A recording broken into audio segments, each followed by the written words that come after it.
दुनिया में जब भी किसी बड़े युद्ध या तनाव की खबर आती है तो उसका असर सिर्फ उस इलाके तक सीमित नहीं रहता, बल्कि पूरी वैश्विक अर्थव्यवस्था पर पड़ता है। खासकर तेल और गैस जैसे ऊर्जा संसाधनों पर इसका सीधा असर देखने को मिलता है। इस समय ईरान और इजराइल के बीच बढ़ते तनाव ने भी कुछ ऐसा ही माहौल बना दिया है। लोग ये सोचकर चिंतित हैं कि कहीं पेट्रोल और डीजल की कीमतें फिर से आसमान ना छूने लगें और महंगाई आम आदमी की कमर फिर से ना तोड़ दे। बीच में हालांकि कुछ इस तरह के हालात बने थे जब एलपीजी की किल्लत को लेकर लंबी लंबी कतारें एजेंसियों के बाहर देखने को मिल रही थी, झड़पों की खबरें सामने आ रही थी, होम डिलीवरीज पर रोक लगा दी गई थी, रेस्टोरेंट और होटल्स को बंद करने की नौबत आन पड़ी थी जब कमर्शियल सिलेंडर्स की सप्लाई को बहुत ही लिमिटेड कर दिया गया था। इस पूरे घटनाक्रम में एक दिलचस्प बात अब सामने आई है। जहां एक तरफ कई देश इस संकट से जूझ रहे हैं, वहीं दूसरी तरफ रशिया को इससे अप्रत्याशित फायदा होता दिख रहा है। यही वजह है कि कई विश्लेषक ये कहने लगे हैं कि चाहे इस संघर्ष में कोई भी जीते या हारे, असली आर्थिक फायदा रूस को ही मिल रहा है। इस स्थिति को समझने के लिए सबसे पहले यह जानना जरूरी है कि तेल की सप्लाई किस तरह प्रभावित होती है। दुनिया के कुल तेल का करीब 20% हिस्सा स्ट्रेट ऑफ हॉर्मुज के एक संकरे समुद्री रास्ते से होकर गुजरता है। यह रास्ता खाड़ी के देशों को बाकी दुनिया से जोड़ता है। जब इस इलाके में तनाव बढ़ता है या जहाजों की आवाजाही बाधित होती है तो तेल की सप्लाई तुरंत इस पर असर पड़ता है। ईरान और इजराइल के बीच बढ़ते टकराव के कारण इस समुद्री मार्ग पर खतरा बढ़ गया है। जहाजों की आवाजाही में रुकावट आई है, जिससे बाजार में तेल की उपलब्धता कम होने लगी है। जब सप्लाई कम होती है और मांग बनी रहती है तो कीमतें तेजी से बढ़ जाती हैं। यही कारण है कि अंतर्राष्ट्रीय बाजार में ब्रेंट क्रूड की कीमतों में जबरदस्त उछाल देखने को मिला है।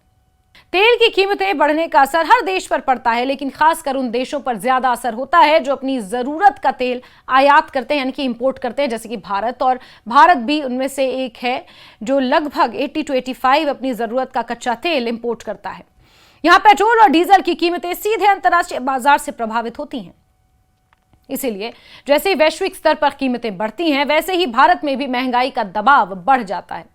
लेकिन इस संकट के बीच रूस के लिए एक नया मौका बनकर सामने आया है।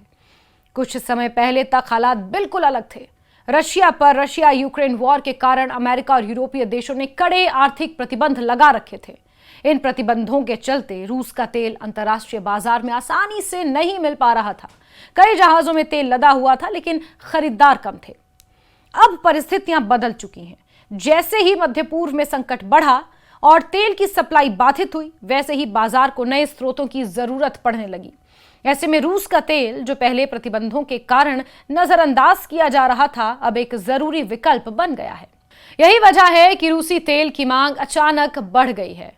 पहले रूस अपने तेल को सस्ते दामों पर बेचने के लिए मजबूर था।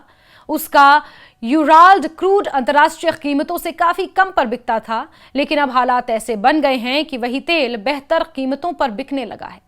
यानी जो देश पहले रूस से दूरी बना रहे थे, अब वही देश मजबूरी में उससे तेल खरीद रहे हैं। इसका सीधा फायदा रूस की अर्थव्यवस्था को हो रहा है। बढ़ती कीमतों और बढ़ती मांग के कारण रूस की कमाई में तेजी आई है। ये पैसा उसके लिए बेहद अहम है, क्योंकि वो पहले से ही युद्ध और प्रतिबंधों के कारण आर्थिक दबाव में था। अब तेल से मिलने वाली अतिरिक्त आय उसे बेहतर राहत दे रही है।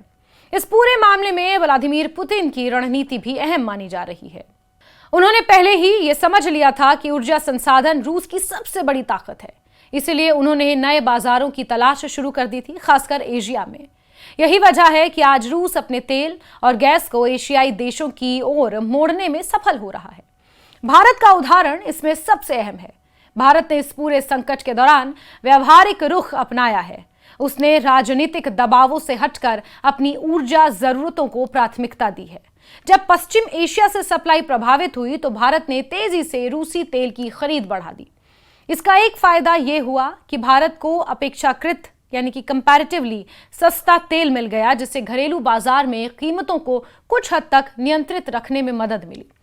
दूसरा फायदा यह हुआ कि भारत ने वैश्विक स्तर पर अपनी कूटनीतिक स्थिति को मजबूत किया। उसने ये दिखाया कि वो अपने राष्ट्रीय हितों के आधार पर फैसले लेने में सक्षम है।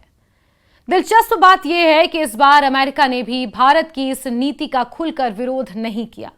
इसका कारण यह है कि अमेरिका खुद भी तेल की बढ़ती कीमतों से परेशान है और चाहता है कि किसी भी तरह बाजार में सप्लाई बनी रहे। अगर भारत जैसे बड़े देश रूसी तेल खरीदते हैं तो इससे वैश्विक स्तर पर कीमतों को स्थिर रखने में मदद मिलती है। रूस ने सिर्फ तेल ही नहीं बल्कि गैस के क्षेत्र में भी अपनी रणनीति बदल दी है। यूरोप, जो पहले उसका सबसे बड़ा ग्राहक था, अब उससे दूरी बना चुका है। ऐसे में रूस ने चाइना की ओर रुख किया है। वो बड़ी मात्रा में गैस चीन को भेज रहा है और नई पाइपलाइन परियोजनाओं पर काम कर रहा है। यह कदम रूस के लिए लंबे समय में फायदेमंद साबित हो सकता है। इससे उसे एक स्थायी बाजार मिल जाएगा और वो पश्चिमी देशों पर अपनी निर्भरता कम कर पाएगा। साथ ही चीन के साथ उसकी रणनीतिक साझेदारी भी मजबूत होगी। हालांकि इस पूरे घटनाक्रम का एक नकारात्मक पहलू भी है। अगर ये तनाव लंबे समय तक चलता है तो पूरी दुनिया को महंगाई का सामना करना पड़ सकता है। तेल की कीमतें जितनी ज्यादा बढ़ेंगी उतना ही असर आम लोगों की जेब पर पड़ेगा। खाने पीने की चीजों से लेकर रोजमर्रा के सामान तक सब कुछ महंगा हो सकता है। इसके अलावा यह भी संभव है कि अगर हालात और बिगड़ते हैं तो सप्लाई चेन पूरी तरह से बाधित हो जाएगी। ऐसे में कीमतें और ज्यादा बढ़ सकती हैं। यह स्थिति वैश्विक अर्थव्यवस्था के लिए गंभीर चुनौती बन सकती है। फिर भी मौजूदा हालात को देखें तो यह साफ है कि रूस इस संकट से सबसे ज्यादा फायदा उठाने की स्थिति में है। जहां एक तरफ दुनिया के कई देश महंगाई और सप्लाई की समस्याओं से जूझ रहे हैं, वहीं रूस अपनी ऊर्जा ताकत के दम पर आर्थिक और कूटनीतिक लाभ हासिल कर रहा है। अंत में ये कहा जा सकता है कि ये पूरा घटनाक्रम हमें ये सिखाता है कि वैश्विक राजनीति और अर्थव्यवस्था कितनी आपस में जुड़ी हुई है। एक क्षेत्र में होने वाला संघर्ष पूरी दुनिया को प्रभावित कर सकता है। इस समय जहां आम लोग महंगाई से राहत की उम्मीद कर रहे हैं, वहीं बड़े देश अपनी रणनीतियों के जरिए इस संकट को अपने पक्ष में मोड़ने की कोशिश कर रहे हैं। आने वाले समय में यह देखना दिलचस्प होगा कि यह तनाव किस दिशा में जाता है। लेकिन फिलहाल के लिए इतना जरूर कहा जा सकता है कि इस जंग में असली आर्थिक बढ़त रूस के पास जाती दिख रही है और यही वजह है कि उसे इस संकट का सबसे बड़ा सुल्तान कहा जा रहा है।